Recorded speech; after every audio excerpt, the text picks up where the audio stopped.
Welcome to yet another edition of the Film Geeks podcast. This is Abhishek, and of course, joining me as always are Anirban and Arindam. But before we ask them about how their week was, there is a very this is a very strange time that we're going through right now. You know, with all of the protests that are happening in the other side of the world, that is the US, and all of the lockdown stuff that is happening in India, and prior to that, the NRC, CAA riots and the Shaheen Bagh riots in Delhi. These are very trying and testing times. But it's, and this has dominated the conversation throughout this week. So I thought, we are not a huge channel. We don't have such a huge reach. Hardly, most of the people from our own Facebook group watch the show. But if in case you're watching this and, I don't think this is the type of posturing and I think the conversation should move beyond all lives matter and stuff like that. Of course, it does.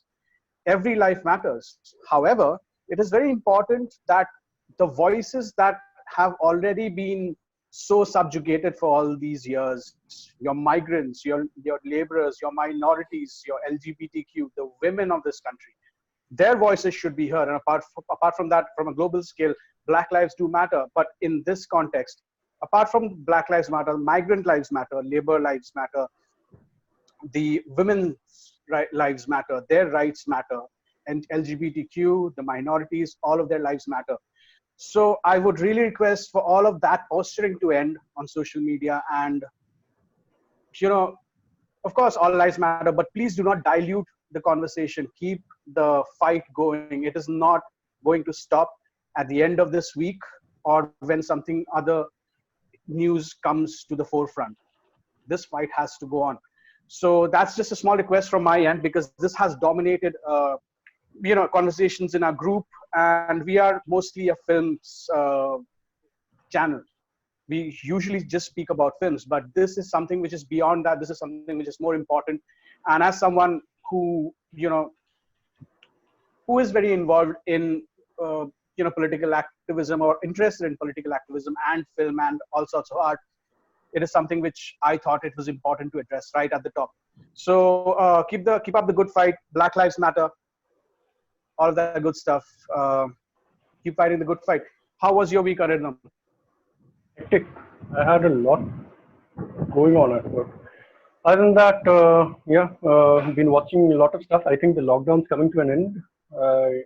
I'm not sure how frequent we can have these podcasts anymore.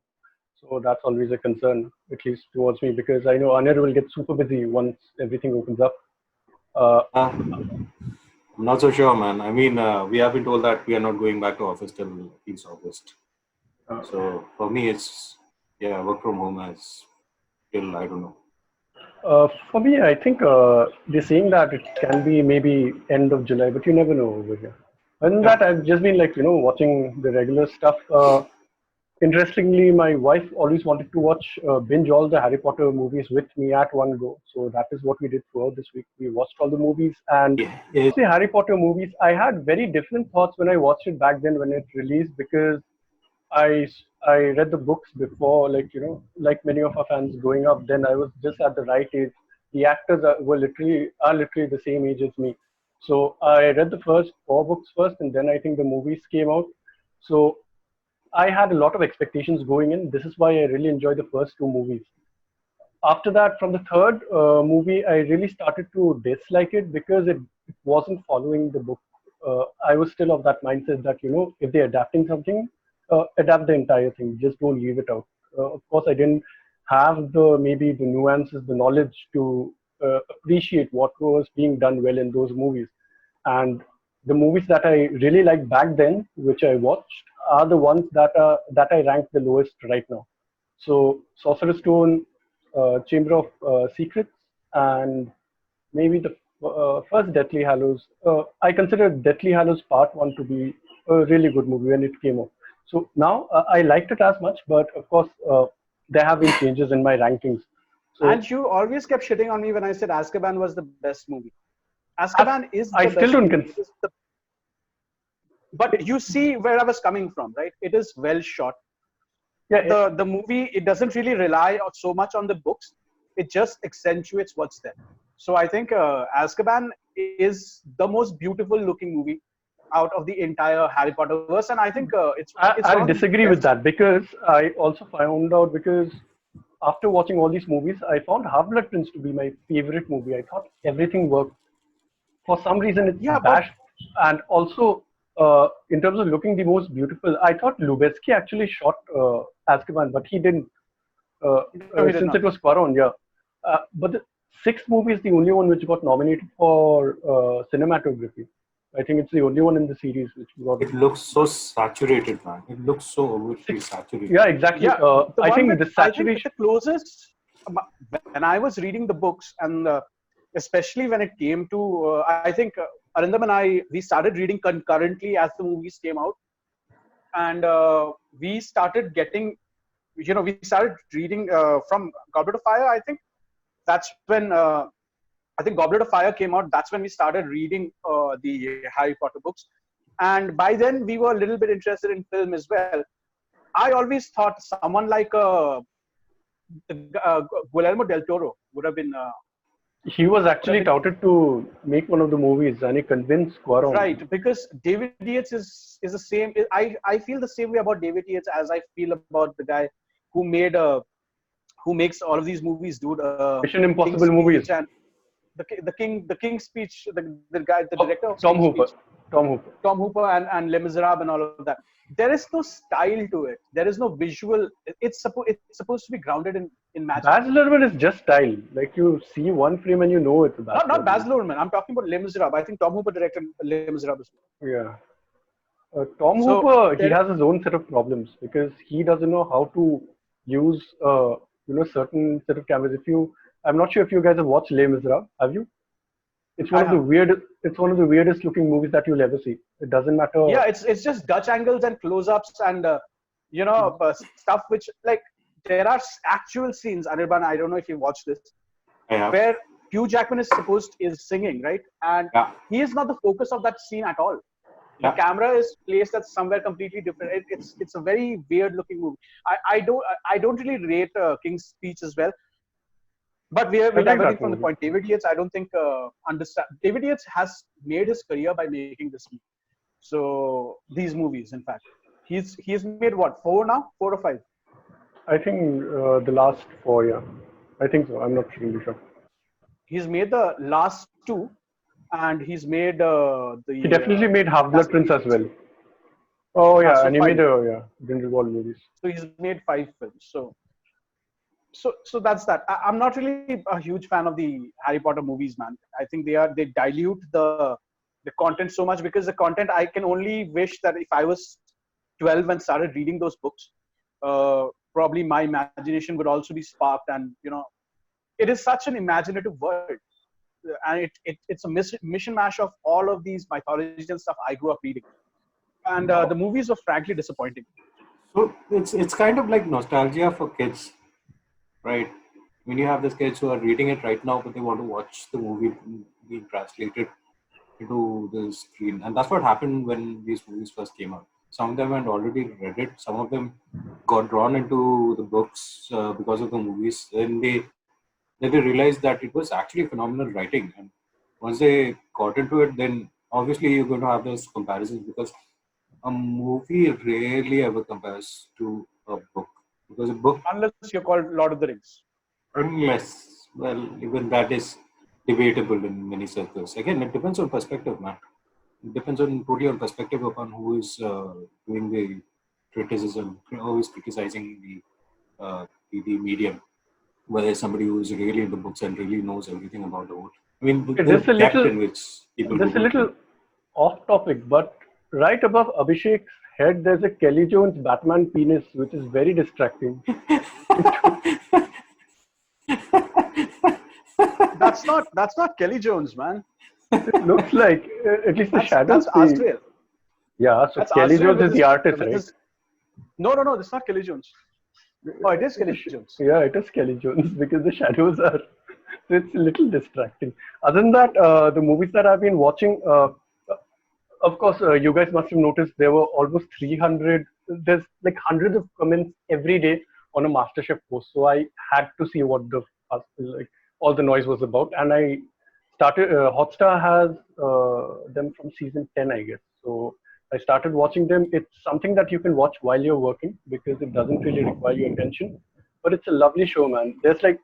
There is drama, okay? Because we always now when we use the word drama, we always have negative connotations to it. Yeah. But this one has like the good sort of drama. It has lovely contestants. It has lovely judges. Everyone is supportive of each other. There's no some of the Sabotage. shows. What they do is they go back and they show what these contestants are up to when they are not on stage. So that to create that fake sense of drama. This show doesn't have anything. It's like pure talent. Someone that you're supporting and you think that will just nail the competition, next day just completely fails, and you wonder like why. And you're watching these people literally make things in front of you in an hour. It's like beautiful stuff.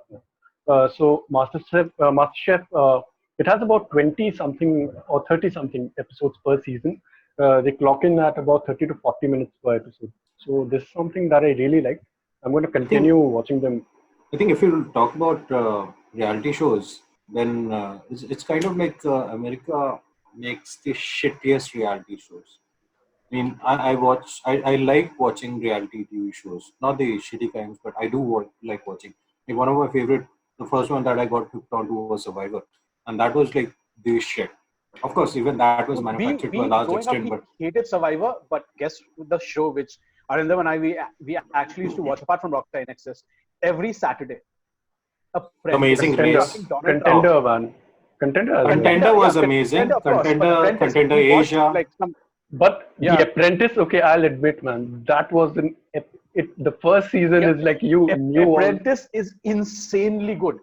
It's really so good, and yeah, it's very good. And I think we watched like some 3 or 4 seasons, and every time, even back then, we knew Donald Trump is a joke. But every time Trump appears, right, like this shit happens, man. He doesn't come often, but when he does, oh my god. And you know what the best thing about it is? Watched.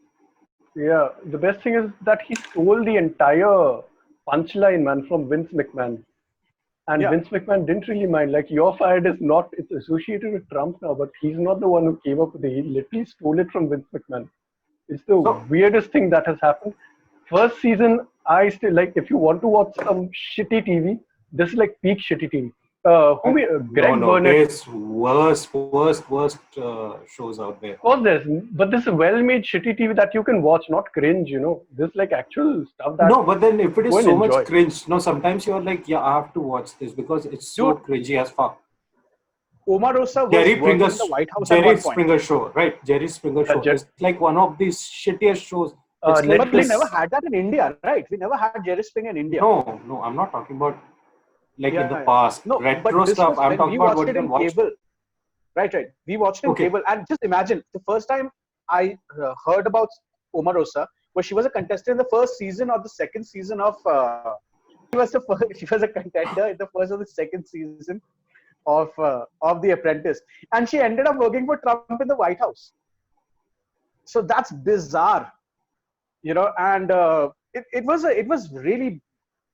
it's not as bizarre. You can't call it bad television. It was like something that you just needed to watch, like Survivor cringy. first season, It's cringy. It's not cringy. Apprentice isn't cringy at all. Come on. It is. Yeah, no, it's not. I'm serious. Do you remember that show where Gene Simmons was there? That was Celebrity. That was Celebrity Apprentice. That came much later. Yeah, but sometimes the first, at some point it became a parody of itself. Correct. Like all Mark Burnett shows, they go down the drain because he keeps overdoing it. That's why I think one of my favorite reality shows currently, and I don't care, is Shark Tank. Shark Tank is just fucking brilliant. And there are real life consequences to all of these products which they design. Like these the mop, which everyone uses now, and it's become like an internet meme. The self kind of where you have to put exactly that one. That mop I saw it first on Shark Tank, like it's fucking season 3 or some shit like that. That was like some 5-6 years ago. Yeah. And China copied it and India mein aa gaya. And China copied it and now it's in India. So stuff like that, It's pretty brilliant. My favorite show is still unparalleled, and it is still amazing. Simple life. I love the concept of Amazing Race. I really love the concept that you can travel for free, although it's hectic and all, but you get to see so much. It's just amazing. But if you want And to watch how good we've not shows, brought up the Ultimate Fighters beyond. Ultimate Fighter is a reality show that just has broken everything, saved the company, gone to the shits, and changed channels. And it's just one show that it's not really a show. It's a way of life, man. It's just a way of life. It just become like that. I know. I don't watch as much, but it's just one show where you know what the structure is, okay? And the problem now, Why don't you just and it's explain the true. structure? Because Arindam, I'm pretty sure hasn't watched it. Yeah, I don't watch the Amazing Race. No, Not not the Amazing Race. We're Race. talking about the Ultimate Fighter. Oh, sorry. Yeah. So Ultimate Fighter is about this contestants who are around 12, or it depends on the show, what kind of tournament they're having. So it's about them uh, getting into a house and then fighting each other, and the champion gets a contract with the UFC, a 6-figure contract with the UFC, and he gets around $1 million. And the thing was, You UFC have was, coaches. yeah, you have coaches. You have coaches who are already established UFC stars, and it didn't start like that. It didn't start like that. What I mean to say was, UFC was down on its knees when this show was brought up. Yeah. I mean, it was the last gamble that Dana White had. Dana White and the Fertitas had. They came up with the whole concept when they pitched it. Who did they pitch it to? Was it FX? No. No, I forgot. I think USA. Oh, Spike TV, dude. Spike. Spike Which TV. also had Bully Showdown, by the way. Yeah, which Bully we have a Showdown. bully beatdown. Bully Beatdown. Yes. So the show happens and it's going on and on. It has phenomenal stars that are still household name. Forrest Griffin is in that. Yeah. And his showdown Tony with Ferguson. Tony Ferguson नहीं था यार. Tony Ferguson नहीं came नहीं much नहीं. later. Oh, अच्छा first वाले में. अच्छा हाँ हाँ. हाँ. First stuff में. First man, there are a lot of stars who have come from who are the Ultimate Fighter alumni. Now, who was the guy who fought against him? Forrest Griffin and What's his name? Nobody cares about UFC. Get on with the next show, man. No. This is important because that fight happened and it happened live on Spike TV. even Bona, dude. And it's Bona. And it saved the organization, not just the organization, it saved everybody's ass. The Spike TV executives, they didn't renew it. They renewed it at the parking lot after the fight. That's how big the show was. And because of that, now it is such a huge industry. I'm not talking about just this organization. The industry is huge because of that one show. Can you tell me one other show that has this much impact? That's why they still have a problem killing off that show. And now it's shit. Because Now it's bad. And now you have other, they have moved on from that. But if you have to go and watch the Ultimate Fighter, just watch out for the coaches. You had Brock Lesnar as a coach. You had Chuck Liddell. You had Randy Couture. I think the first season was Randy Couture and Chuck Liddell. You have everybody Conor who is McGregor. everybody. Andy Couture is on every reality. He was on some other show as well, right? Was he on Dancing with the Stars? Chuck Liddell was everywhere. He became a whore like around about at 2009 or 10, and that's when he started getting knocked out. Like so, Chuck Liddell was everywhere, and George St. Pierre was on the Ultimate Fighter. It's a fantastic show. Ronda Rousey, in fact, became a star in that show. And McGregor gave one of the coaches. funkiest line ever, "Snake in the Grass." Yeah, and Which Conor McGregor, became of an course, internet introduced meme. Snake in the Grass. Internet meme. One of the funniest incidents out there in Tough was you are usually divided into teams. So as soon as McGregor came in, he was like, "Fuck, this is not a team sport. I don't give a fuck about the teams. Just go and win." And that's about it. And his team actually won because Uriah Faber just kept shitting the bed constantly. I know he doesn't watch it, but I don't know if you remember this. Do you remember this one particular line? "Let me bang, bro. Let me bang." Yeah, let me bang. Yeah. That's a meme now. Yeah. The Tony Ferguson season, right? Yeah. Season 3, I think. Yeah. I've watched it. I'm sure Arindam should also check it out. Other than that, these were some of the shows. Yeah, And let's also continue Contender with was what there. he's watching. Yeah, what I am watching. So Let's continue with what he's watching because we are this digressing is one quite a show lot. that I have asked Abhishek to watch again and again, but he, for some reason, isn't. Watch Dark. I started Dark again, and I remembered that I was remembering things that what happened during that season. The thing about this show is the memes make it out to be more complicated than it actually is. The problem is if you give It it is time, very complicated. You just have to invest if you time, give it right? if you give it time, you lose all whatever is happening. Because the And problem that is is that exactly what I don't have. I don't have the time. you, Yeah. but the show is so good, man. I just started like I couldn't stop. The problem is that I always start because I do not like rewatching stuff. This something that I just watch before I'm going to bed. So maybe I get about 15 minutes in and then I'm dozing off. So I continue to the next day. But the thing is that the pacing is really good. I'm not selling the show well if I say that I'm dozing off while I'm watching the show. So that please discount that fact. It's a fantastic show. The storytelling, everything works so well, man. It's like layered. I went back and read some of my comments that I had made earlier, and I stand by everything. The show hasn't lost its touch at all. It has high rewatch value. It's probably, I think I can easily say this is the best show that Netflix has made. Like it's the best Netflix original by far. I mean, you guys, Anil, you've watched it, right? I watched it. I watched the first season. I haven't started on the second season. Yeah, But I that's just started the second laziness. season when it dropped, and I did not remember what was happening, whom was because one person he disappears in like modern day. He turns up in the 80s, and he turns out to be. It's very complicated. If you just if you're trying to explain it, but once you watch it, So you're it's not not that tough. helping. It's You not know it's complex. complicated. It's Yeah, complicated enough for you to have to binge watch it. That's the only way to get through it. correct. That And is if the you have reason two why I started. seasons, if you have two seasons, you have to binge watch both seasons. You can't just go back and say, "Ah, yaad aa jayega." This is the Because exact reason literally why I half time. started it now because the third season is dropping at the end of the month. So I think I have ample time to catch up to the two seasons that I missed out. Well, the second season that I missed out on. Oh, Hopefully, I will retain it all till the third drops. So yeah, Let's I think quickly get back to the. Should we get back to the comment section because quite a few people are watching it. yeah, sure. yeah. Okay. Everyone is talking about how MasterChef is the most awesome show. However, I absolutely disagree with what Ashmita is saying. It's also a great show to watch with a meal. In fact, watching it without food is difficult.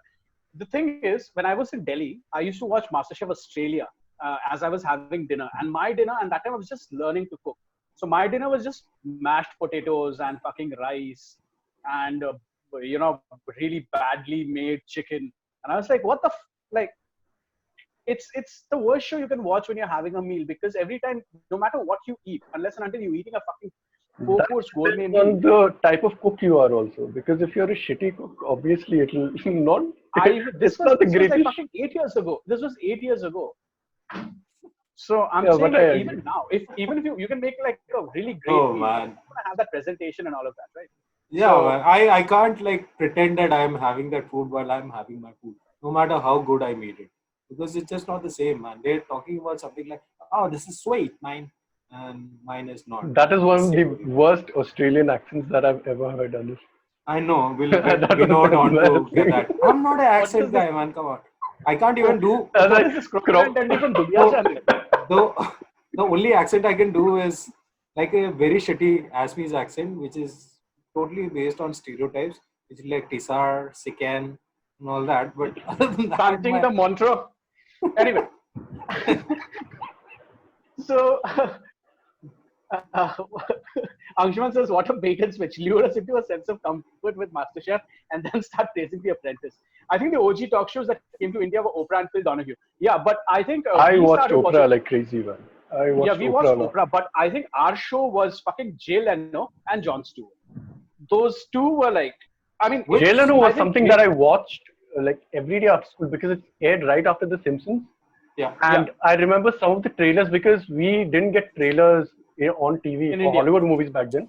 And I discovered movies like 300, etc. because people like Gerard Butler, whom I had no idea who they were, he suddenly said, I have this movie coming out, check it out. And this was like the first time. And I couldn't wait for Abhishek to get back and just, describe what it was like because we didn't have access to internet back then. It was just like, okay, these are these Greek dudes oiled up, and it looks like unlike anything that you've ever seen. I mean, Fassbender's in that movie. Come on. Yeah. Yeah, but like I'm saying, we most of our even politically or our worldview was shaped by people like Leno and mostly by Jon Stewart and stuff, because we watched a lot of that stuff growing up. It was always on TV, and we found out a lot about the American culture and pop culture in general through these guests. About these who was beefing who with who and who these people were and what these movies were. I think these were some great cultural learning points at that Especially time. because that things like Z English existed back then. even MTV and VH1, like their reality shows weren't that bad. They had Cribs back then, which was at MTV its was peak. awesome. Cribs, Cribs like was awesome. because of Cribs, I found out about slabbed comics of all things, like Sebastian Bach from Skid Row. Fuck that. Because of Cribs, you found out about Scarface. Yeah. So every rapper that they go to had this huge ass Scarface poster, and it became a cliche after that because of the show. So Pimp My Ride, all those shows, like you got to know the culture more, Yeah. and you found out a lot about different movies, different music from like shows. These actually had like some value if you watch them. It's not like idle reality show like today that's just made for TRP. I think there was something to be. I really liked it, man. That phase, even the music back then. I'm sure you had MTV Asia as well, right? With Vijay, For some time, for yeah. a very short period of time. Yes. Vijay, Donita, and all, and we had TCM.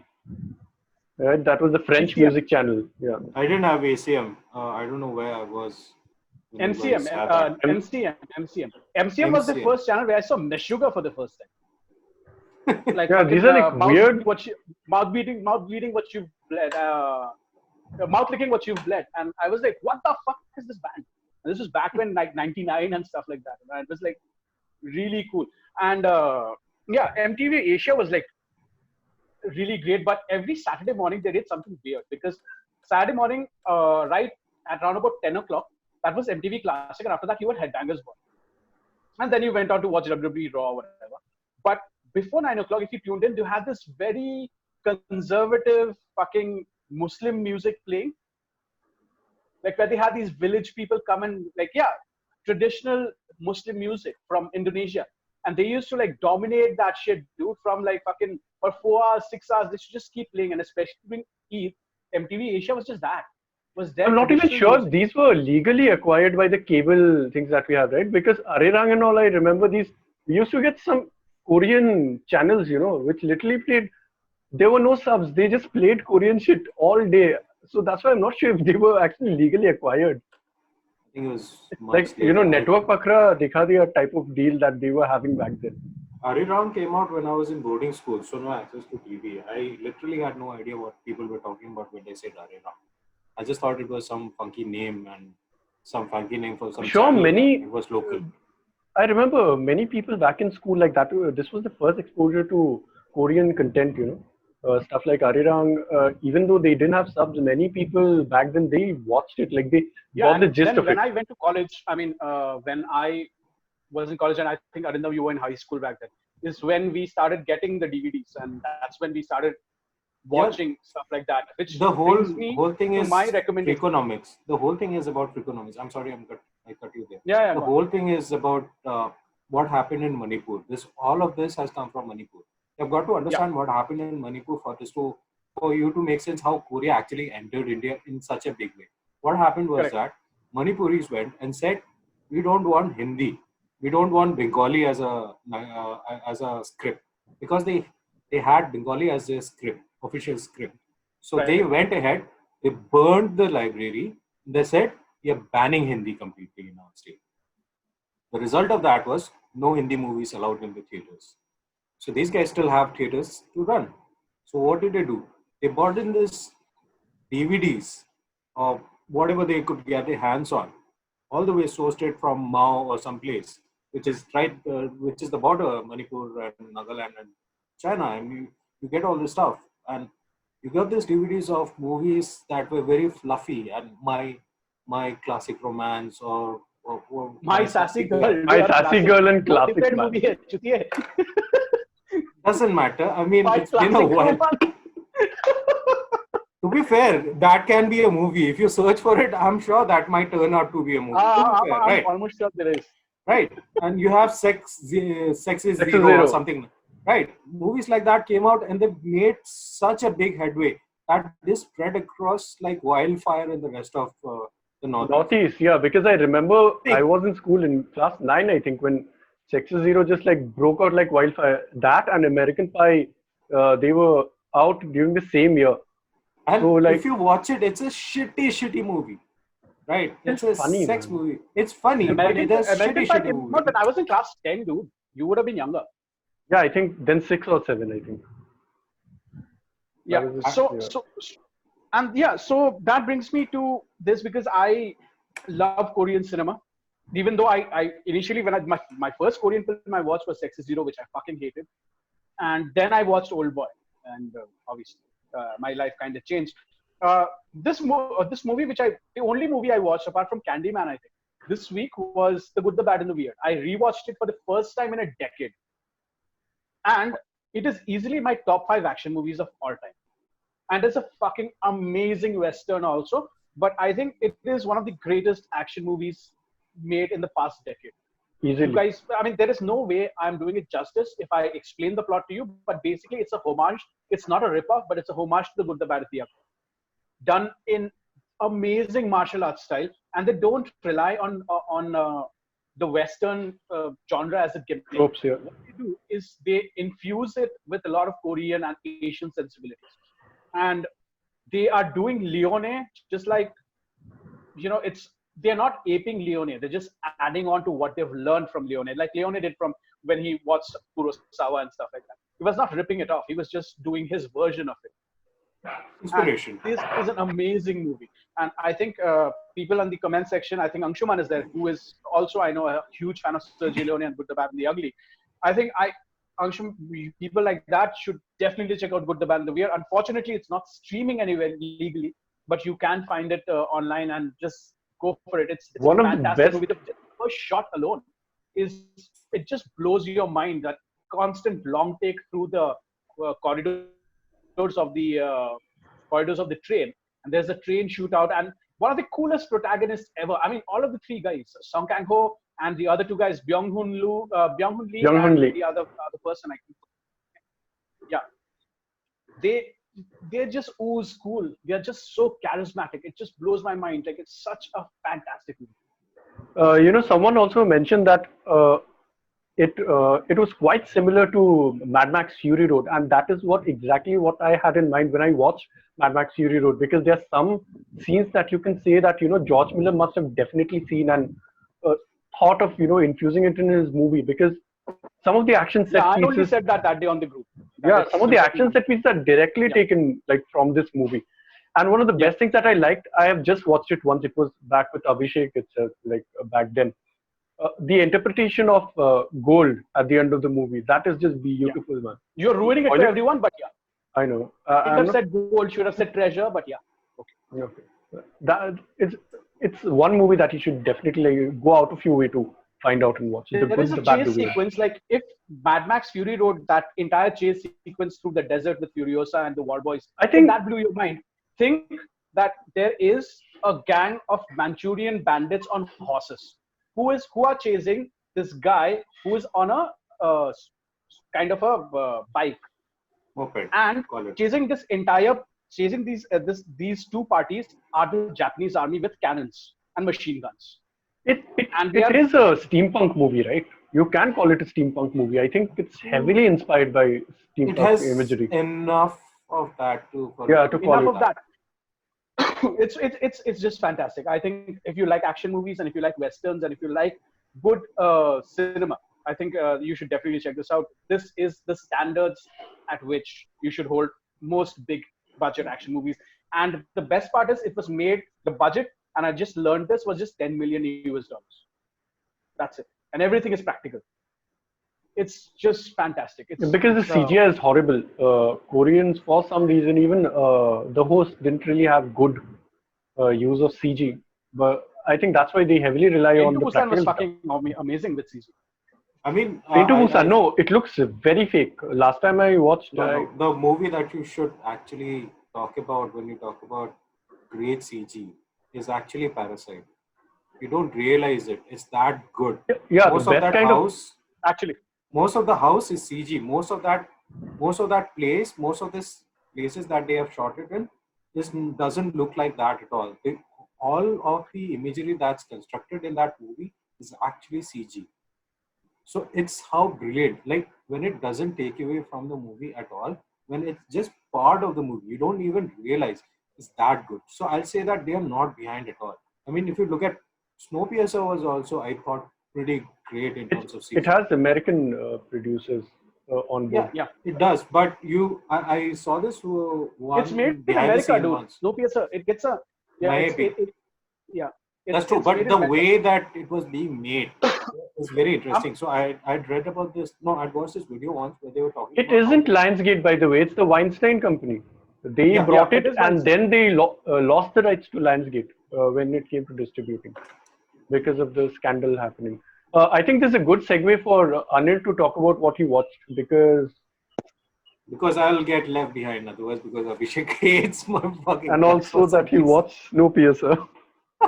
And also, Anandam, just get to the comment section because we have quite a few lined up. Yeah, so Yeah. I watched. I started watching the Snowpiercer show. I'll say that one thing they have done, which is very good, is that they have not actually relied upon the movie itself or the comic book to a large extent, except for the basic plot. Now they have some few twists and turns here. What I do have a problem with is, don't get me wrong, but the lead character is so dull. Is so dull. He tries to be so good and he tries to portray that that angsty guy so hard that it just doesn't work for me. I don't Isn't know. Captain America, you mean? No, I don't mean that at all.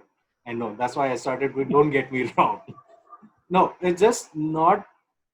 There are some scenes where he does a good job. There are other scenes where he's really, really poor. He does a very poor job of emoting, and it just kills it for me. Somehow, even it's not a bad show. I'm following it for the premise right now. It's engaging enough. But there are some things that happen in that show which seem very far-fetched to me. He's not here, so let me talk about the other shows that other movies that I've been watching. I was speaking to Anandam about this. There's this Mexican movie that I watched. It's called I'm No Longer Here. It's a brilliant, brilliant movie. It has to do with like all Mexican movies do about drugs and gangs, but it doesn't actually talk about that. It approaches it from a very fresh angle, which is this dance gang, which basically it's not your very modern dance, but this guy who indulges in this form of very modern yet very cultural kind of dance, which they call cumbia, where they wear very loose hip hop clothes and they dance. But it's about how he is forced to run away from his hometown because of gang related activities, which he was not even part of. So it's about how he's trying to find his voice in the US without actually knowing the language. So it is a brilliant, brilliant movie, and it reminded me a lot of Sin. It had the same flashes that I saw in Sin Nombre, which was one of the first movies that I watched from Cary Fukunaga. It was Fukunaga, right? Yeah, Cary Fukunaga, and you know, it's some of the rawness at which they approach the subject matter. It's not, they don't try to give it to you in your face too much. It's just there, you see it and you understand the subtext of what's happening and how serious the issue is without actually them showing people with people actually doing drugs or getting killed. A lot of that is not there. There are few scenes there here and there, but most of it is just this guy who's struggling with his identity in a strange land, and it's beautifully done. I think for a show that for a movie that is made by a first-time director, this is one that you should check out. When did it come out, by the way? It just came out on Netflix. I think it came out properly. Wide cinema release was last year, but they had a Netflix release this year. which was just a few weeks ago. I also finished watching Rick and Morty. Now, if you're watching Netflix, then it's one episode behind. But we Right. can talk about the Children of Rick Tartus. What was that show? Yeah, the one where he has the baby. Zeus. Yeah, Yeah, with the Zeus. Zeus. Fight Zeus. It was a funny show, but not the best. Best. Yeah, Rick and because the Morty. one before that I thought pulled in all their concepts. Like they saved the high concept for that. I don't think they wanted to place one high concept, like a very high concept after another subsequently. Yeah, They gave this a fair run. It was a more yeah. Jerry-centric show, and I miss, the Jerry-centric shows because he is my favorite character in Rick and Morty. None of them are likable. Jerry is the only person who's likable. I really like Jerry. So what were we talking Red about? shades. Arindam, can you please get to the comment Comments? section, please? Yeah. So Anshuman has watched The Good, the Bad, the Weird, and he loved the train stuff. Also, he recommends Tampopo. Anyone has watched Tampopo? No, I'm not. Even I have. I have to look it up. It merges MasterChef, westerns, and Korean movies, which is very intriguing. Nihal says what happens in Manipur doesn't stay in Manipur. Well, It does. Actually, it Anvesha does. says Parasite is CG. She had no clue. Yeah, neither did I. I thought most of it was practical. And that is the reason why I thought they deserved the set designer Oscar as well. Because it was a part of the story. Did you know when they made the movie, this is how much CG there is? When they look at the whole, the what is Rain. No, the main bungalow, House. the house, right? It's only one floor. They actually constructed each floor separately. Each of that, when they go inside and they shoot They that from the composited inside, it. Correct. Okay. yeah, it's actually shot on sets. But when you look at it from the outside, all of this greenery, none of that exists. When they are out in the lawn and they're having their picnic, right? All of that, the whole background, everything is CG. That's how brilliant the CG is. I think that's the best way to use CG, like when it is invisible. But what I meant was that they do not have when they tackle fantasy. Basically, you can see the chinks in the armor. So that was a very bad pun to me. I think it's because we are not used to seeing that in real life. So a lot of that, it actually looks very odd to us. We don't know what to make of it. And even though we don't know what to make of it, there are some things that still stand out to us. For example, if Right. Superman is jumping, they didn't add that before, but they have started adding it now. CG is very complicated. Now, when you landing on the ground, you should be like destroying a lot of things. There has to be aftershock and all that. Didn't happen before. So we were used to that, and now that it happens, now we are not used to it. It's something that makes sense to us now, but we are still learning. There are a lot that still needs to be sort of discovered in terms of what can be done in terms of CG. Right. I think we can go Yeah. on to the trailer discussion. Yeah. Yeah, you will have to talk about who are the people involved in all of that because I obviously don't have my notes anymore. So yeah. Cool. So we are talking about Aarya. Aarya, yeah. So basically, Anandam will tell you guys about the cast and the people involved. But it's basically the new show which is coming out on the 19th of this month on Disney Hotstar. Now the trailer came out this week, and primarily it stars Shushmita Sen and Chandrachud Singh, who I think is in an extended cameo.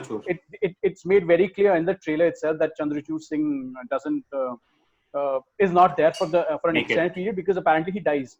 And so these are the main two big names from Bollywood that you know. The first thing which I thought of the trailer was number one, it has way too much going on, and number two, I'm not really sure whether this tone will translate well with how stringent Disney Hotstar is with their content. Because yeah, we've seen Criminal Justice on fucking Hotstar, but their Indian content is not that great. I don't think they have had a lot of Indian content as well.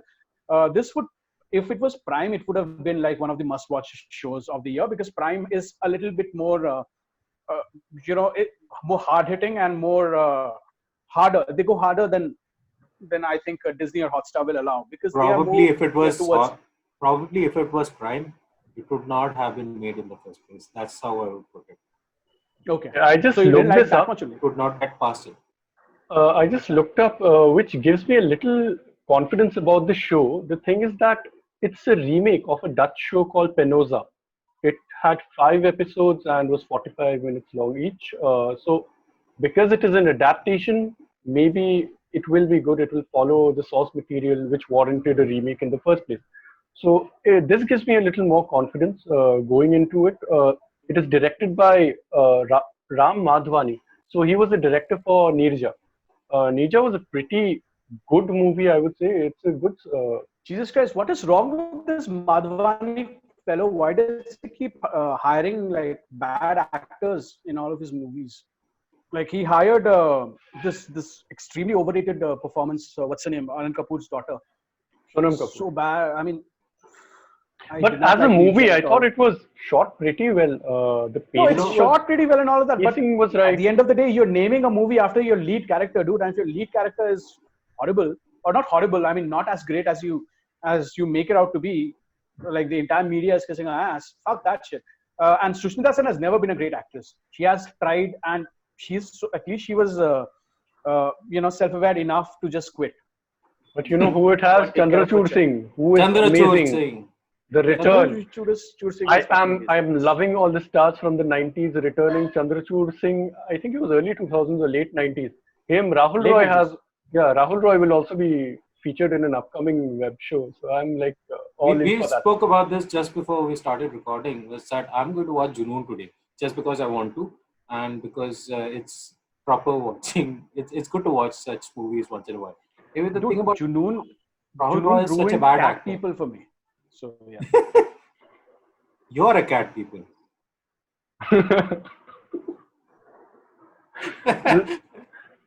The thing is that I watched this trailer and the only thing that I could think of was that I didn't know this was a remake. So the first thing that came across my mind was that someone watched Breaking Bad and Ozark and they thought, we need this. Seriously, you didn't think of Queen of the South? I haven't watched Queen of the South. I know of it, but the thing was that, yeah, it's a good person who will make some wrong decisions and they're spelling it out on in the trailer Queen itself. of the South is about a woman who takes It's a real life charge of the story country. as well, right? And this Oh, is by what the way, do you know the no actress? idea. Maybe. The actress who is in Queen of the South, she was the reason why Sean Penn went to interview El Chapo. And Sean Penn was such an idiot, he let the federales, track him. And that is how El Chapo was caught. It is because of that one woman. Yeah, it is. And El Chapo agreed because he really liked the show Queen of the South. So It is not a good show, but it is not a bad show. It's one of those shows that you watch. But to each his own, I guess. El Chapo has his own taste. I have nothing to say to that. I don't know. I think it's safe to say El Chapo's tastes are a little questionable at this point. El Chapo is missing, right? Yeah, he is. At present, nobody knows where he is. So yeah, coming back to Aarya. So this is basically it. I mean, the trailer didn't fill us with a lot of confidence. Probably if it was in Prime or something like that. The only Hotstar original which I actually kind of enjoyed was Criminal Justice, or at least the remake of Criminal Justice, which they had. Because of Pankaj Tripathi. Vikram Masse. Yeah. They had a Vikrant really Masse. good actor. Vikrant You know Masse and what? Jackie Shroff. I watched Shaurya. Did you know Pankaj Tripathi is in that movie? I don't remember. Shaurya, as in like Few Good Men remake with KK Menon. Remake. Okay, he has lights. but I'll still continue like that only. Don't worry. Nobody is worried. I'm saying even Pankaj Tripathi is in that movie. Did you realize that? Pankaj Tripathi, people like that, right? They were like background extras for so long. If you watch these old movies, I'm pretty sure like great actors like Vijay Raj, Irfan Khan, Nawazuddin Siddiqui, they'll keep popping up in these movies. It's just that now it's not exposure hai because of their work that we look back and more we importantly, realize, because of the medium that they are in right now. Yeah.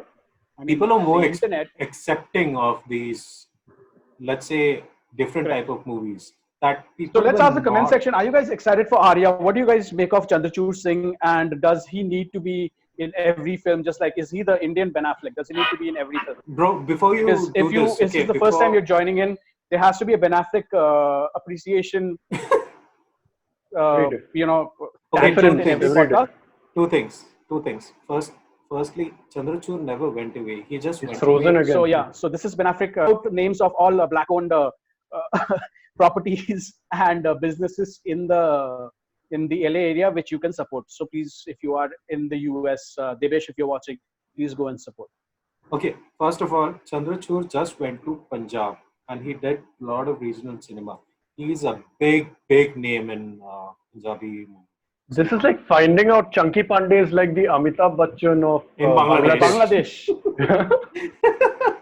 Things that you. And we found this out firsthand because one. I'll just tell you about this interview that I recently saw. Jamie Alter, right? Tom Alter's Yeah. son. He Yeah, has this YouTube channel. So because of the lockdown, he has been interviewing his friends all across. Bangladesh. So everyone was like, fuck it. Who cares? Who knows? And these are Chunky Pandey. He's actually John Osterman. He's actually John Osterman today. He's bouncing all over. I don't know if he's on a delay or not. Yeah, that's the Like problem. he left off at the same place and he's still Continued. And then it's paused at the right moment. there. You were not there. You were frozen Aki for on. literally 20 seconds. And you came back and you said it started off exactly where you left off. I don't Exactly. know how that's possible. That's the scene. That's how it is. That's how it works. I'm neither Don't here take nor there. credit for it. Don't take credit for stuff that is not in your hands. It's like taking credit for it. Yeah, man.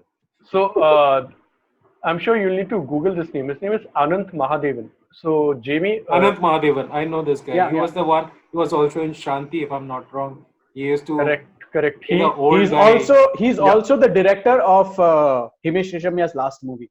In fact, he's directed 3 of Himesh Reshammiya's movies. I don't know why he knows this, but okay. Yeah, that's what trivia.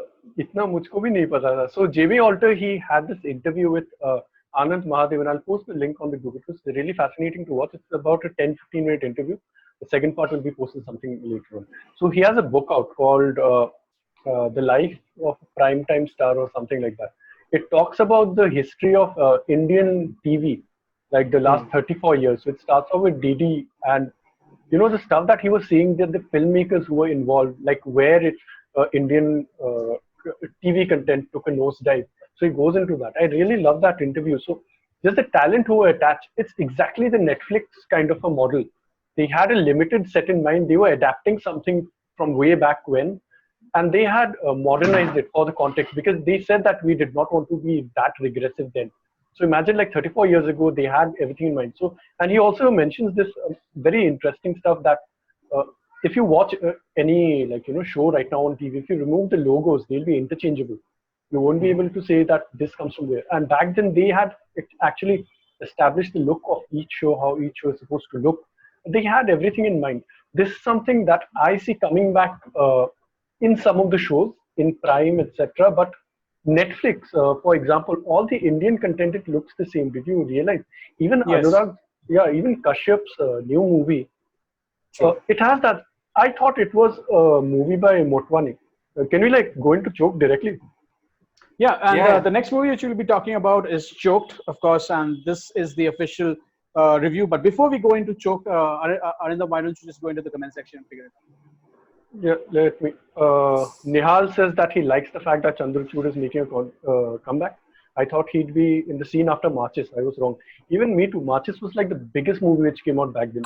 Everything worked for it, right? Chandrachud's one of Marches did not make his first Marches movies. did not make a lot of money, and I think the one thing which affected Marches was the war, because Kargil happened. So You remember and then that? you had a spate of nationalistic movies like fucking Border. And when Border is amazing. You will not besmirch the name of Border. Border is fucking dope. Anvisha says that Bhagyashri 2 is returning. I think it's on Prime show, right? Who?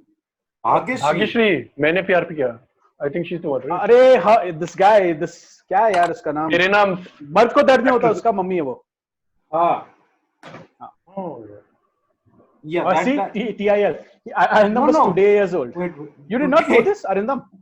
Wait. I'm bad with names. You said Bhagyashri who? You said Bhagyashri who? Okay. I actually made a reference. I was like, what Bhagyashri kahan? How can No, Bhagyashri who, in the sense like I get confused between if somebody says never that mind, Divya go on. Bharti and says Kaun, so I can understand that, okay? Because a lot of people did not know Divya Bharti and she died pretty young. But Yeah. That's honestly, another that is some conspiracy theory hole that we can go into. so Yeah, get actually. but go to the comment section, please.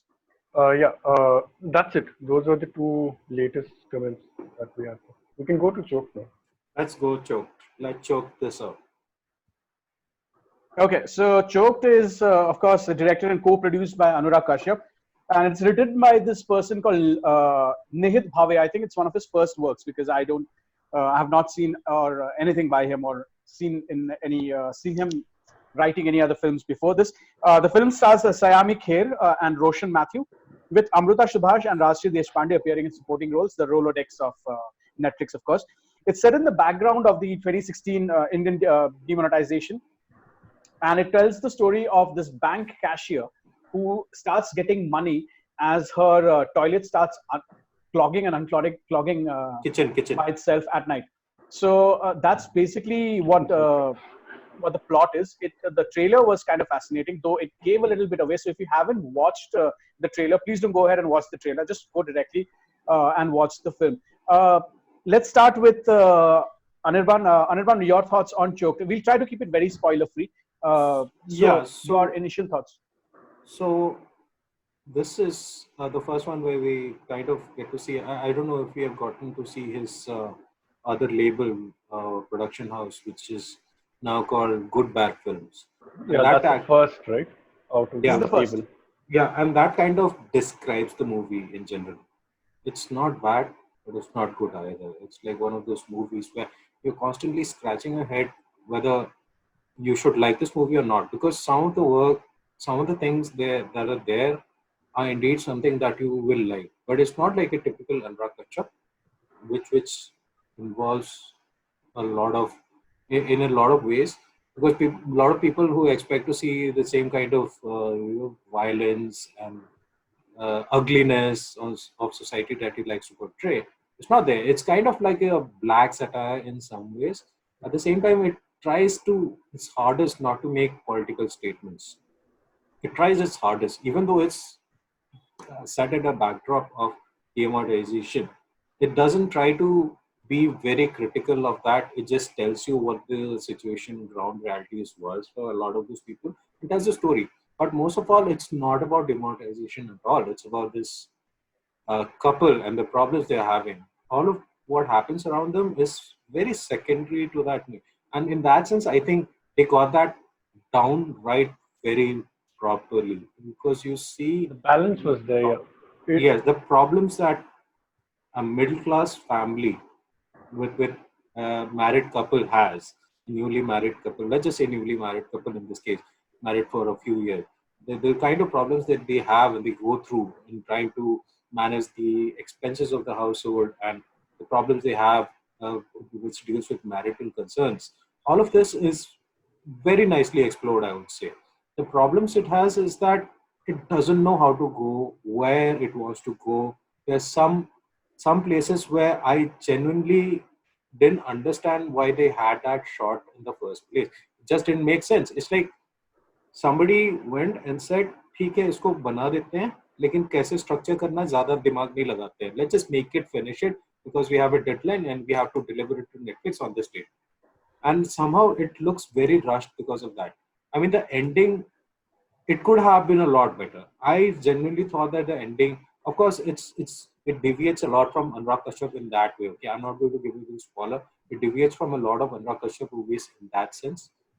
Uh, but what I thought was that the ending could have been much better. Now that he has given us a lot of good endings in the recent past few movies that he has made, he has not given it, but they still have sort of been apt in those situations.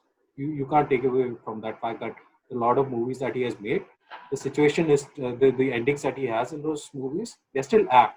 In this, it's apt, but it's too feel good at the same time, and it somehow feels a bit like, yeah, Cheap. let's just put in It feel doesn't good earn moment. that, you mean? It doesn't, and that's my main problem with this. It doesn't know what kind of movie it has to be. Although I have to say that Sammy Kher does fit the role perfectly. She might not be the greatest movie. Her role in Special Ops was not even a role, not even a cameo. You could have put a a placeholder there and just said Sammy K, and that would have worked. But in this, she does manage to pull off all those nuances pretty well, and she does actually embody that sort of not middle aged, I would say, but uh, Early sort of 30s. 30s, early 30s, mid 30s, married middle class woman pretty well. And I don't know about what was the guy's name? Matthews? Roshan Roshan Matthew. Roshan Matthews. I haven't seen too much of him, but he does a very good job in portraying the husband and the kind of role that he's given. Now, I'm not. I kind of disagree with Roshan Matthews' role. That's primarily because if you look around, he just feels out of place every time he opens his mouth because he's speaking in this chaste North Indian South Indian accent. South Indian. He's playing a South Indian. Is South.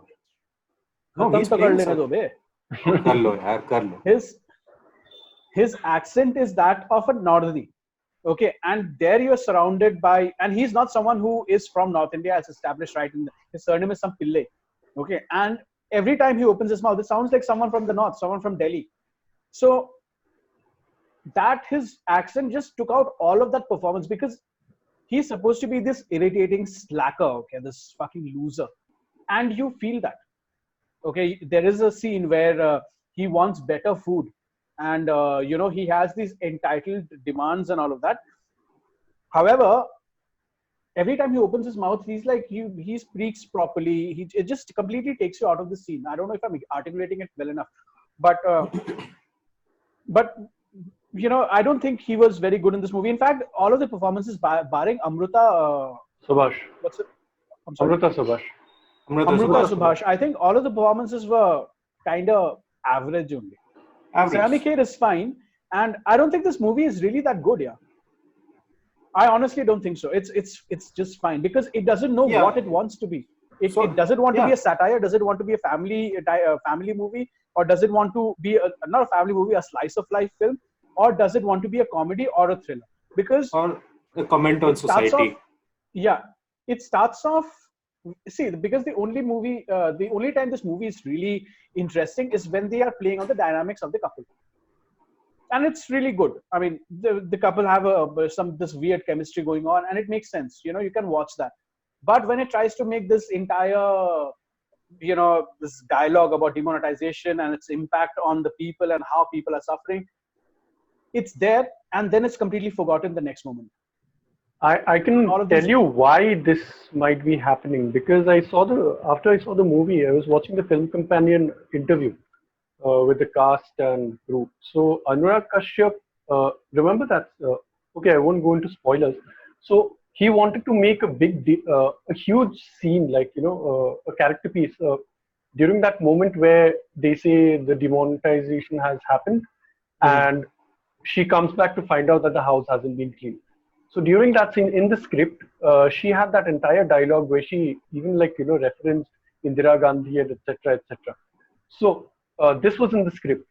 When they actually went and they started the pre-production on this, during the reading, everyone said that the voice wasn't matching. Like this is not something that the character would say because the characters, what she meant to do was she just wanted to come back home. She did not have time to care about the politics.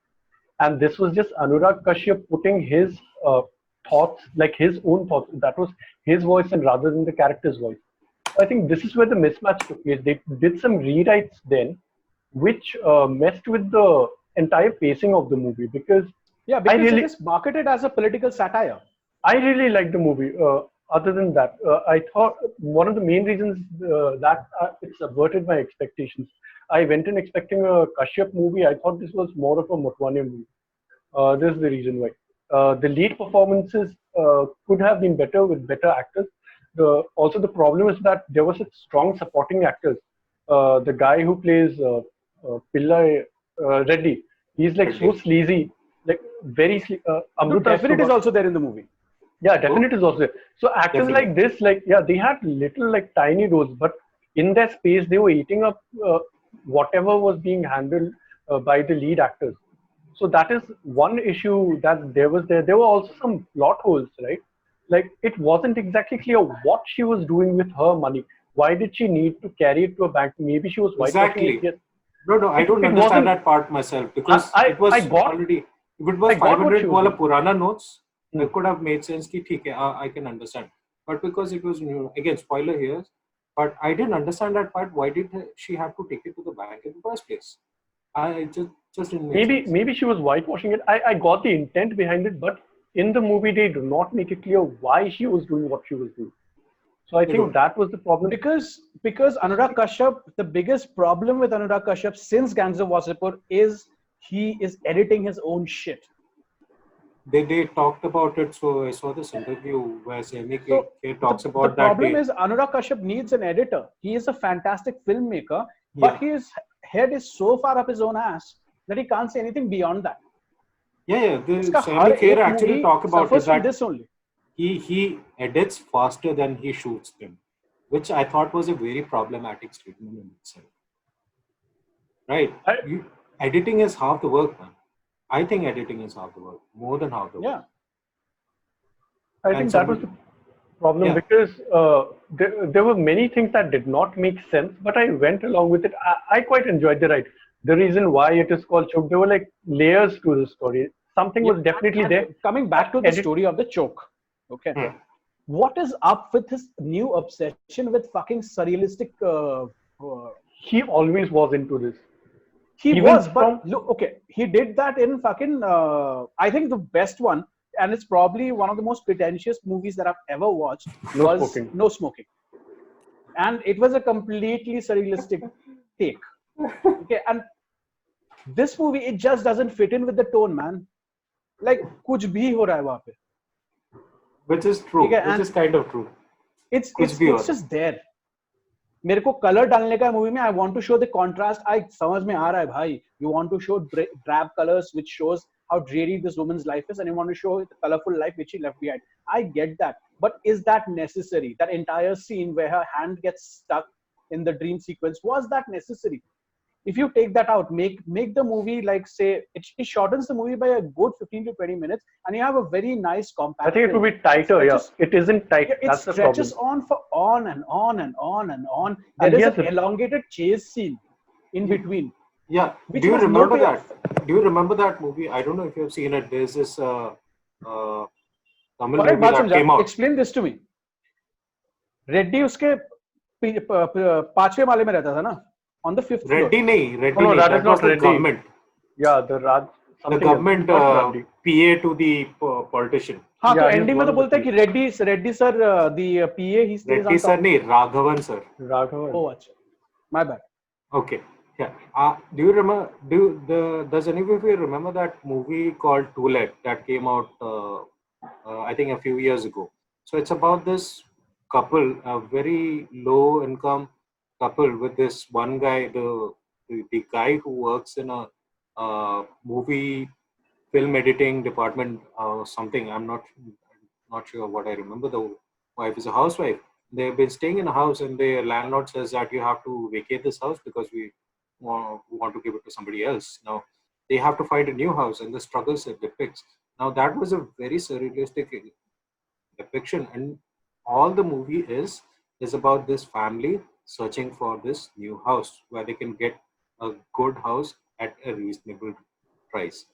That I think would is what this wanted to be in some ways. At the same time, on a much, let's say, when I say middle class, so that was on a lower middle class scale, and this is like on a slightly Maybe lower middle class ही था because they were living but in a. it's yeah. I mean, you can say that, but when you watch those movies, you'll understand what they're trying to depict is much better. The struggles are much better depicted. Okay, what in that did you one. guys think of the score? I thought it was really good. I thought it was brilliant. Prash Kale, But does it fit this movie? in some It scenes does, it does. Easy paced movie. In some And scenes that it score, does. That Some score scenes is it like, does. yeah, I think Manoj said it's like Birdman. it has to be frenetic. That is where the editing was required. It needed to Exactly. be like, It doesn't fit breathless in with पूरा. this movie. वो score किसी और movie का है भाई. Like in the Yeah. sense like I can, The if the score is scene, available on Spotify, I'll probably listen to it. But the scene, the I thought that problem part. here, Go ahead. Sorry. the problem here is that it doesn't fit in with the thing. There is a very languid pace going on when the woman is traveling on the train. ठीक है, वो train में चल रही है, उससे उतरा है वो. There is not no hurrying is happening, but there is this very percussive beat happening. It needed something more, which is more engaging and more bang bang bang bang bang. Am I making sense? It has to be, Yes, you are. the action has to complement with what's going on. There is a reason why, say, Junkie XL's score, Blood Brothers, or even the Avengers score makes sense because it complements what you see on the screen. We were talking about this the other day also. There is a reason why Santa Esmeralda's song, Don't Let Me Be Misunderstood, the cover, it fits so well with the Kill Bill scene, and also with in The Good, the Bad, and the Weird. The only reason behind that is that it matches, it syncs up with whatever you see. I don't think this synced at all. So whose fault do you think that is? Is that completely a Kashyap's fault, or is it? Of course, it's Kale's Kashyap's fault. Kashyap is the director of the movie. Yeah, but Kale has to look at these scenes and say that, okay, this makes sense here. भाई काले तो कुछ भी करेगा यार, तो काले को बोलना, वो उसको यही आता है. उसका तो हर कोई भी उठा के देख ले, उसको यही आता है. He doesn't. He hasn't I think changed beyond this. it was Anurag Kashyap's choice. I'm pretty sure he just said कि Birdman is score. ऐसा ही कुछ चाहिए होगा. Because Karshkil, he's one of the best percussionists that we have in this country, and if you're handing it over to him, you will expect something like that. That completely makes sense. Yeah, you can't have Manchester by the Sea and have fucking Hans Zimmer score it. Doesn't make sense. So I thought the score is great, but is it good in context of this film? I don't think so. Fair enough. That makes sense. I thought the so score final thoughts. The score they have when the bank robbery is happening, against spoilers, is brilliant. I thought that was brilliant. Bank robbery, I liked it too. There was an obvious nod to. Can you guess the movie? Which it was a nod to? Point Break. I was about to say right. Yeah. So the thing is that I thought they would be using, because it's Kashyap, Modi ka mask laga hi sakta tha, and Modi is famous for his mask. It was a weird choice to use Trump. But then Netflix is also producing, no? That has to be there. So Netflix is like, it's easier to criticize an American president, of course, rather than the ones that we have. So it would be funny if one had, who knows, Congress ka koi Sonia Gandhi ka mask or Modi ka mask. Criticize them both. But yeah, things like that. If you are really going into it, I didn't really get why Trump was there. Because in Point Break, the dead presidents made sense. Over here, it was just like, why? It's a random reference to Point Break that you're making. Like if you actually want to get the ball. If it was someone else, not named Anurag Kashyap, people would have just given up. But itna bakchodi kiya na wo over the past decade. Like, I don't know, dude, if I'm excited for another Anurag Kashyap movie. I'm not saying that this is not a bad movie by any stretch of imagination. It's a middling movie. Not great. It's just not great. Yeah, and because we have expectations from someone like an Anurag Kashyap who's supposed to be the best or one of the best top 3 Indian directors right now, apart from Sriram Raghavan, Vikramaditya Motwane, fuck Imtiaz Ali, and Anurag Kashyap. These are the top 3, right? Anurag Kashyap has just been firing blanks for a very long time. So yeah, since Gangs of Wasseypur 2, I don't think he's made a really great, great movie. Let's go back to the comment section. Anvesha says Netflix's Indian content looks like an Oriental fantasy. I have no idea what that is. Yeah, neither do I. Oriental fantasy. I have to actually understand what that means. Nihal says Anurag Kashyap, I feel, is unfairly judged because of his violent work. I really like Manmarsiya. It was nice. I'm sure. I mean, to each his own. But it's not the violence that we are praising, or at least I'm not. It's the storytelling and the choices he has made since. We didn't speak about the violence even once. In this movie, this is not about the violence. I don't think it's about the violence at all. No, I mean the preconceived notions, because even I went in expecting something dark because of the subject matter, which was spoiled in the trailers. So yeah, there were some, you think that this will be one kind of movie. It isn't that. So that subversion actually let me enjoy that movie more, because I thought that it would be dreary. It isn't. It's an enjoyable flick, but it has its problems. So my Lots one of of the problems. things that you will see, it's been classified as a thriller, which it is not. Not by Like any I stretch said, of it's not a thriller, it's not a slice of life, it's not a political satire. It's all of that and none of that, which is a problem. Anyway, he says Mukabas has a brilliant ending. Yeah, but I'm yet to watch this movie. Where is it available? Where can one Mukabas, watch I Z think Mukabas? Z में Muka, है या फिर one of those Mukabas, I think, is goat available shows. on Z. If you have Z, तो it should be there. And This Ashwita says she has watched To Let. It was surprisingly good. So where can we stream To Let, Anirban? I think it's there on Hotstar, if I'm not mistaken. Let me just check that for you and tell you. Is there on either Hotstar or it's Who are the on actors? Netflix? Nobody I know. Should be good. It is pretty great. It's not there on Hotstar. So let's just check what I always check, which is justwatch.in. Again, if you want to check what's streaming on Indian streaming devices, then you can just search Just for. Watch also has a very horrible directory for just searching movies.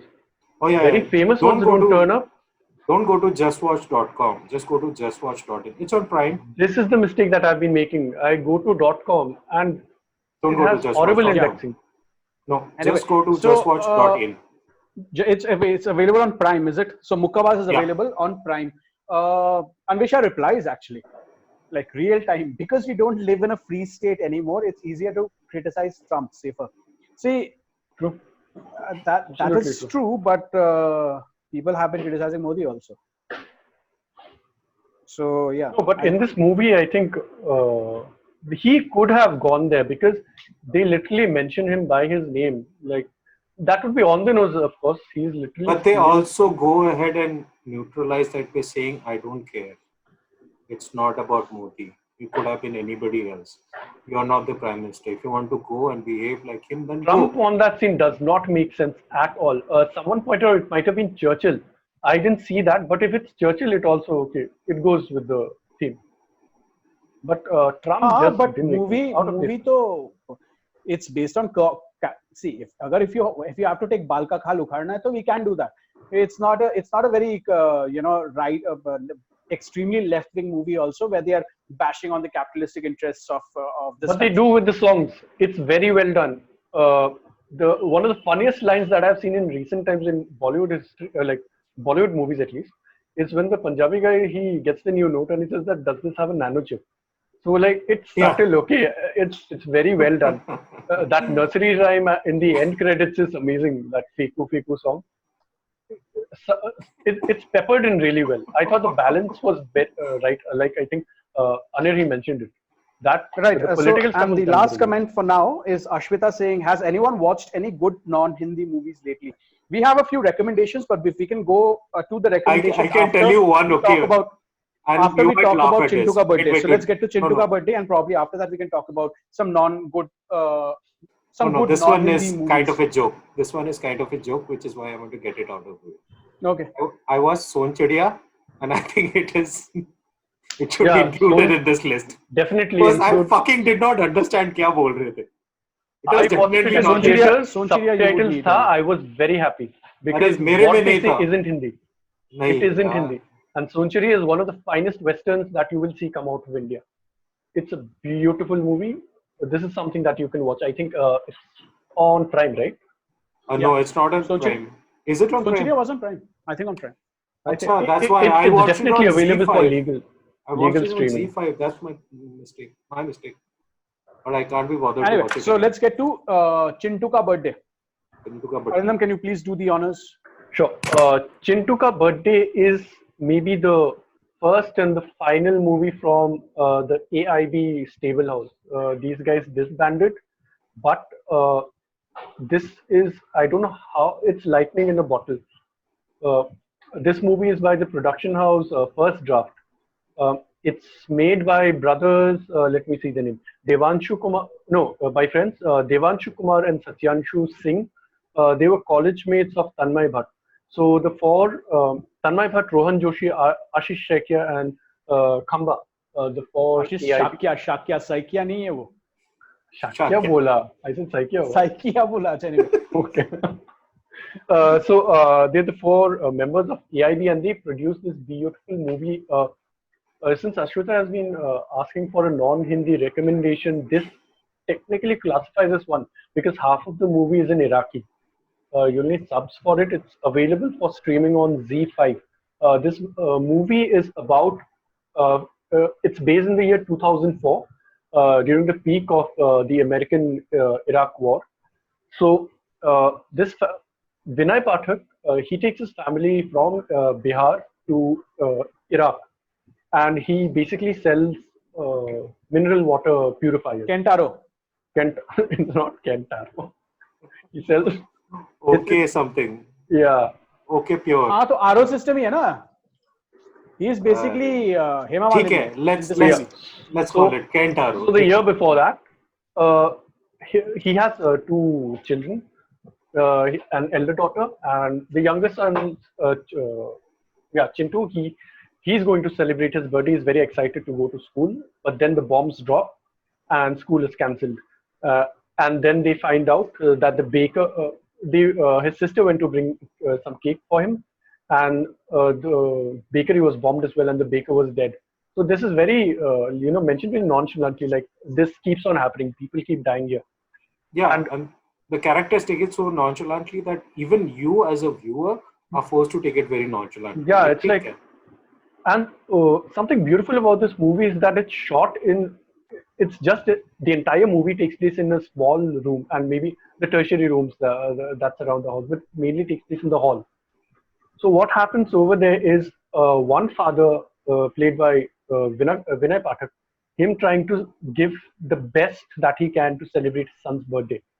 And I won't spoil what happens next, how they celebrate it, the audience that they face. But it has some of the best sound design that you'll see coming out of India, because a lot relies on that.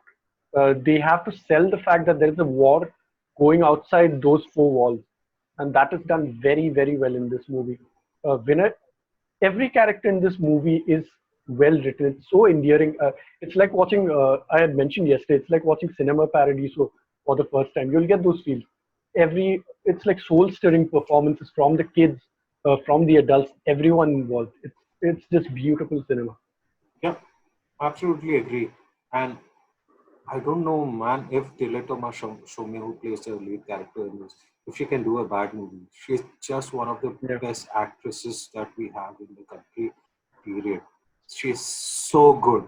And she does play every kind of role with such brilliance that even in this, there's no doubt about the sentiments that she is able to put across. The care. I mean, that song where she starts singing, you first think about it, you don't put too much money on it. But then she does it in such a beautiful way. When I say beautiful, is that she actually does it in a way that will convince you that she actually was in those remote parts of Bihar and she is singing in Bhojpuri. Or accents are like so accurate. So accurate and so beautifully sung. And the mother comes out and she also does that jugalbandi with her. And it actually takes you back that a lot of these characters have been so beautifully researched and so beautifully been portrayed by these actors who actually are brilliant. None of the characters you can take anything away from. None of the characters, every character is beautifully acted. This year, I think this is one of the best movies that has come out this year. And we have been making fun of AIP, say whatever you will, but this is, if it is the last feather in the cap, this is the best feather in the cap. I think the movie got derailed because of Khamba's Me Too allegations which came out. It did. It should be noted that they did not do anything other than just produce the movie. It's not written by them. It's not directed by them. They are just financing this movie. So fuck AIB one more time. Fuck you, AIB. This is something that I highly recommend everyone to check out. It's very well done. It's very rare that you see a movie like this. Vinay Pathak, how good is he, right? he has every been good for such a long time. His Since I haven't watched the authorship- movie, I'll just keep asking questions about the film. Okay. So, what about because they are from a particular part of the country, a part which has been lampooned in Bollywood for a very long time. Is this movie cliched in portraying people from Bihar, or is it taken in a matter of fact normal, like just not at, another person? Like you don't see people making fun of Punjabis or North Indians and all of that. So not at all. does it treat the characters with the respect that they deserve, or is it just the same old? Although I think the first thing you should note is that the best people to actually make that judgment is people from that region, because they'll know what in fact No, may but be you will crossing also the know line. whether it's caricatures, right? I know, but in some ways, a person who is from that culture knows best. I'm saying from my point of view, not at all. I'm saying from my point of view, it was not caricaturous at all. It is just you know that slight accent that we have all heard, Mhm. right? It's not over the top accent. It's very slight, and they do have those mannerisms. But at the same time, it's so real. Uh, It's All beautifully right. portrayed that You you don't never second guess that they aren't question it. from here. Yeah, Yeah. you'd never question it. You don't question that these characters are actually from that place. You don't question whether they're trying to maybe do a little bit over the top just to convince you a little bit more. No, the where they are from is actually secondary. Where they are right now, that's the main part. You understand? What do you And think of the that's American actors? uh, yeah, yeah. There is the only part where I have a problem with. I I thought was they were about to ask the same. Is it like does it go full Tin Guna Lagan, or is it? No. no Hindi. These are American actors who play soldiers. They play Those were typical. British actors only who shat They, the bed. they play Michael Bay soldiers in this movie. Acha. The thing is that they are a little over the top. The problem is they also have Iraqi actors. Three of them, all three are good. Like Yeah, the older three guy is actors. brilliant. Brilliant. The young guy is better. I think he's one of the more fascinating characters. Stuff that he tells the black army guy is like it'll drop your jaws. It's something to behold. The best thing is that they do not make fun of Iraqis. There's a line in which Saddam is the smallest snake. America is the largest snake. So there's a lot of political commentary throughout, by the way. Yeah, And वो it isn't American uncle की गलती थी. American, yeah, and they show like American uncle George की Bush, गलती. and they are animated sequences, so it's very well done. Even the animation isn't cheap; it doesn't look cheap at all. If you have seen Secret of the Kells, I think it uses those sort of paper cutout Yeah. things like that, right? So yeah, that is what I was reminded of. It's very well done. Beautifully done. Also the diplomacy that India doesn't care about some of the people that they leave behind if they do not meet a certain criteria. I won't spoil. Dude, what India happens doesn't there. care about their own people in this country. Yeah, वो तो दूर का बात है. outside this country. So there's a conversation with his father that he has that I was waiting in this MLA thing for the whole day. I was waiting in the sun. So all that is done so well. The accents, etc., that we say, those come into play. Like you realize what kind of a family he has back home, and he's totally helpless. But even in that situation, it's done like beautifully. It is. I'm looking mean- forward to what these guys come up with next. Problem is that they don't have a wiki page at all. So Both of them. I can tell you one thing was what was his name? The Devanshu Kumar. Yeah.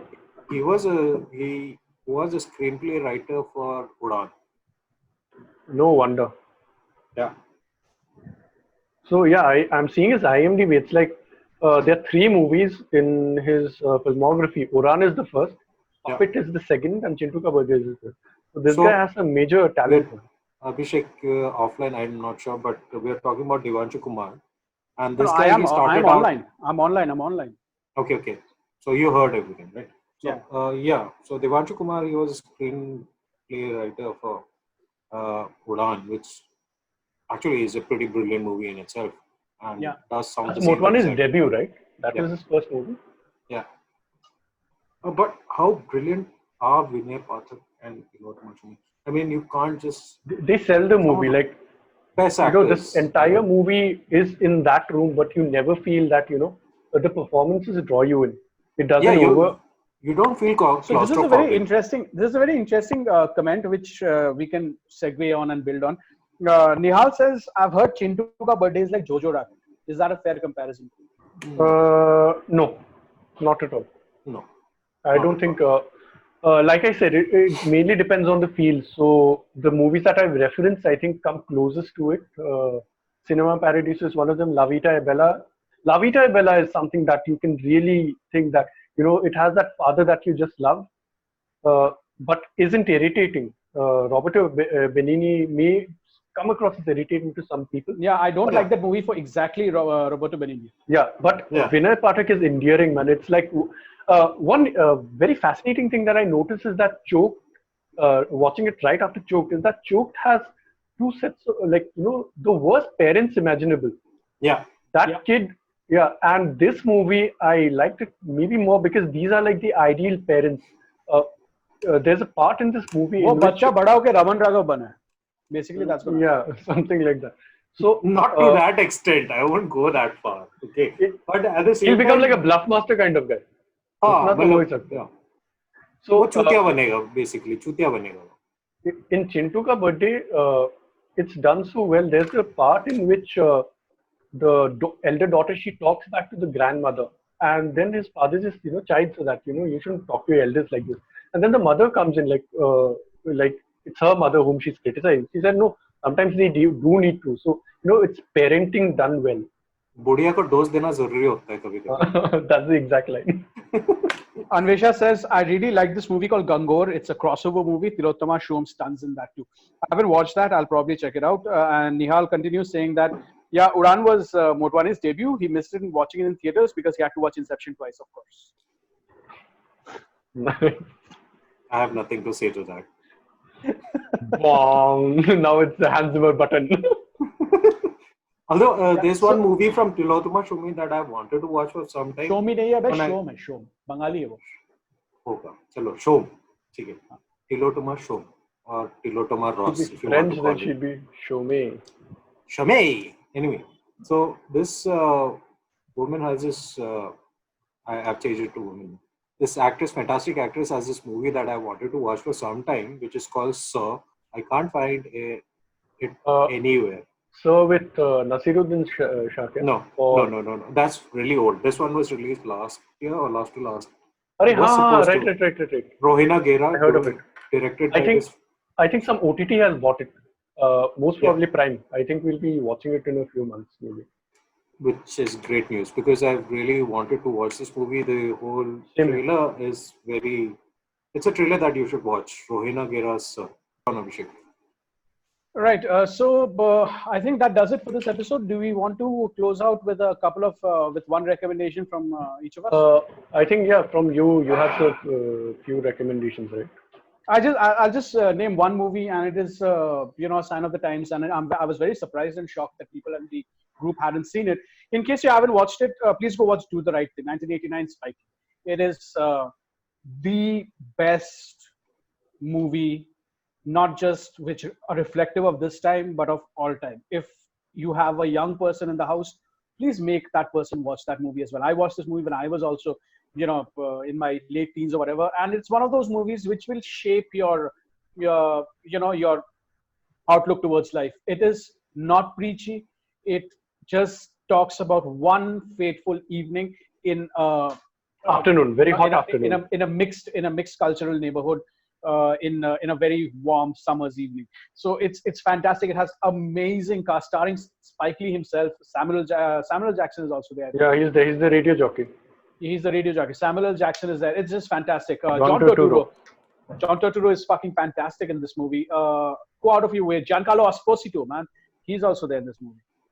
Right. So go ahead and watch Do the Right Thing. I think that is one of the movies which you should definitely check out. I think it was streaming on Netflix, if I'm not mistaken. If you can't find that, there is another movie which came out, and we will be talking about The Five Bloods next week, which comes out this Friday.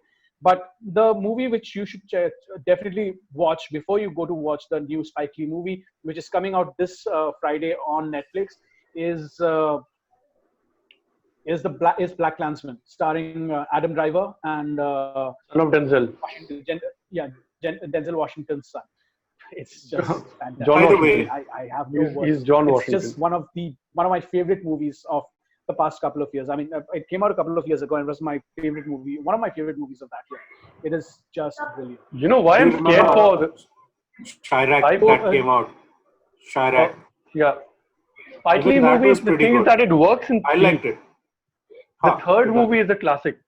If you see his filmography, there's a problem that he has. I thought Chirac was a little too overindulgent. It was, don't go- but if you look at it, if you rewatch it, you'll see that it actually is not as bad as it seems to be on the first watch. It actually grows on you. It's not really the worst. It's not actually a bad movie at all. I think distilled, unfiltered, best Spike Lee movie, I think, is Black Klansman. It is masterful. It is is. everything which you want Spike Lee to be. It is political, it's fun, it's funny, it is poignant, it is just brilliant. And it has such a fantastic cast. You know, you have the best of your David Duke. African American actors. And David fucking Duke. Topher Grace as David Duke. Holy shit. That is just brilliant. It's just a fantastic movie. I would highly recommend these two. If you can't find Do the Right Thing, please go ahead and watch Black Klansman. It's available on Netflix. Since we're doing Spike Lee recommendations, one movie that I would like to recommend everyone is Please don't say the a word. most. No, that sucks. It's The 25th Hour, written by our boy David Benoff, adapting Yes. his own novel.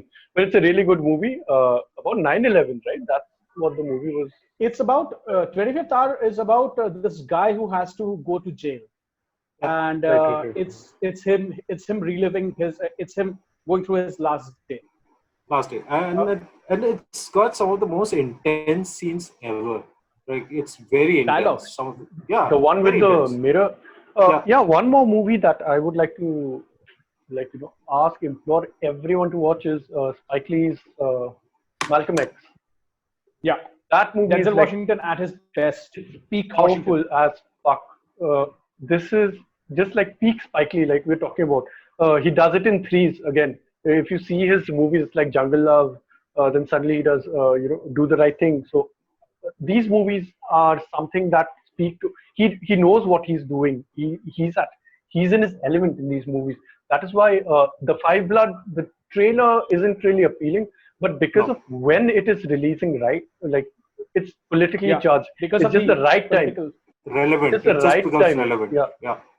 It's the right time. to release Nihal this has movie. made a very thing which I think Arindam and I think Anirban also will have a lot to say.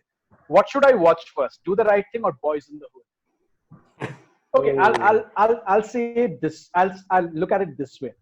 If Do the Right Thing is the Beatles, Boys in the Hood is the Who. Yeah. So whatever you want.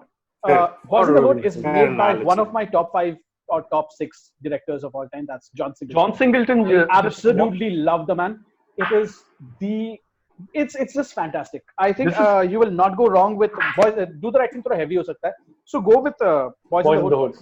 Boys in the Hood is one movie that classic. I can say Abhishek and I there was a point in time I think we did not know big like Kubrick's and all, but we knew who John Singleton was because for some reason HBO and Star Movies played John Singleton movies like crazy.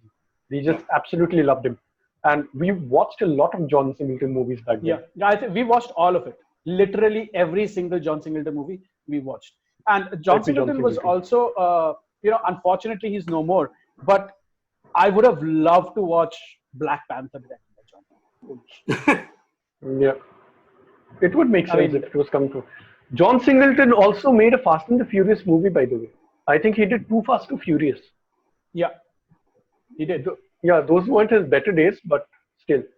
He also did this great movie with Morgan Freeman called Higher Learning. Yes. Not Morgan Michelle- Freeman. All black people are not the same. Morpheus, dude. Lawrence Fishburne, shit. You said Morgan Freeman. Morgan Freeman is also in the John Singleton movie. I can't really recall. Is it the one with Michelle Pfeiffer? Otherwise, I'm referencing the wrong movie. No. What you're talking about is Lean on Me. It's not by Johnson. Actually, wrong. Yeah, Which you can one? check out Higher Learning also. Higher Learning is also a great movie, but Higher Learning is a little bit preachy. मतलब थोड़ा ज्ञान तो चोटता है उसमें. But Higher Learning has one of the best fucking roles of Ice Cube. Holy shit. Ice Cube made some really good decisions in the 90s, man. Yeah, are you man, talking Ice about Cube was Anaconda? Friday. amazing. Are you talking about Anaconda? Anaconda, okay, in a movie like Anaconda, do you expect a black guy to survive? Not survive. He is the guy who finishes off. He's the hero. You don't expect that to happen. And it doesn't happen till the last moment, okay? And he's supposed to be the hero. Exactly. So he made some great decisions, man. He's a fucking priest straight out of Compton. So yeah. So Ice Cube is fucking badass. I love the guy's music. I love almost all of his albums. I love NWA. And Ice Cube is brilliant in Higher Learning. He plays this slacker who is like this college ka gunda types.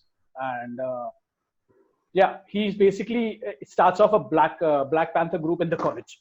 So that's basically the story. And fuck my camera. Okay, yeah. That is embarrassing. I think we should end the podcast here. Wait. I'll tell you 2 movies that you should definitely watch. If you watch Choke and you thought that it could have been better, watch Too Late. You won't be disappointed. Second movie is on a lighter note. You should watch. And this is a shout out to Mrigang because he introduced me to this movie. This is Warriors. Not Warrior, Warriors. Warriors, come out and play. Okay, the Warriors 1982. is awesome. Warriors is from the 70s, right? 82, right? Featuring Dexter's father. Yeah. Dexter's father. Dexter. I got it. Dexter. Michael C. Hall. Michael C. Hall's father. I was thinking of The Outsiders, I think. Outsiders is Warriors come out to play on. Tom Cruise. Yeah, Outsiders has the line Warriors come out and play, right?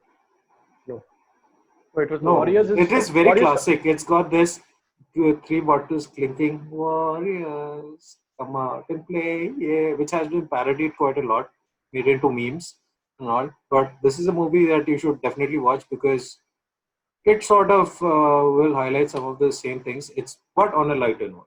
It's a movie that is a cult classic. It's one of those movies that is not this movie. Okay, it's great because it's like Michael Jackson's Bad, right? Yeah. Yeah, the entire movie. I was is about Michael to make that Jackson's reference Bad. only. It's basically bad. Yeah. Perfect. Perfect. So on this note, I think we should wrap up. Yeah, we have been at it. Thank you very much for tuning in. Whoever is there in the comment section, thank you very much for watching. I hope you guys had a great time because we did, despite all the troubles with my power and my falling phone. Thank you for sticking with us, and we shall be back next week with the review of Spike Lee's latest film and whatever we watched and more recommendations. And thank you very much for tuning in. Go for another. Fight the power. Bye-bye.